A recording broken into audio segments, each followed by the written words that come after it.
Russian President Vladimir Putin on Tuesday opened the door to constitutional changes that would allow him to remain in power until 2036 if he chose to do so, despite saying he had misgivings about the legal amendments.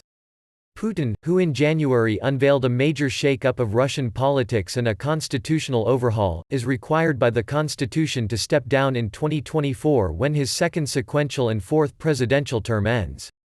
But addressing the State Duma, the lower house of parliament, Putin on Tuesday gave what he suggested was his reluctant blessing to a proposed change to the constitution that would formally reset his presidential term tally to zero. The proposal to remove restrictions for any person, including the incumbent president.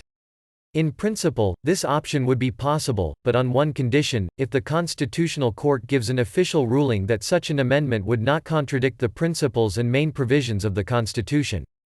Putin said. The move, if adopted and backed in a nationwide vote on April, would allow him to serve another 2 back-to-back 6-year terms. If he chose to do that, and his health and electoral fortunes allowed, he could stay in office until 2036, at which point he would be 83. A former KGB officer, Putin, 67, has served 4 presidential terms in total and also done a stint as prime minister, dominating the Russian political landscape for 2 decades. Critics have accused him of plotting to use changes to the constitution to extend his rule beyond 2024. Putin has not spelled out what his plans are after that date, however, but has said he does not favor the Soviet-era practice of having leaders for life who die in office.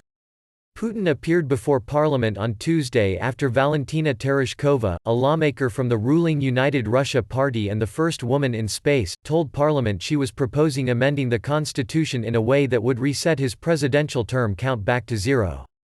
The proposal came as parliament was examining and preparing to vote on Putin's constitutional shake-up in its second of 3 readings, something it later did, approving it. Another ruling party lawmaker on Tuesday proposed holding snap parliamentary elections, currently scheduled for September 2021, once the constitutional reform was out of the way. Putin was cool to that idea, however, saying he saw no need to hold snap elections if there were no disagreements in the existing parliament.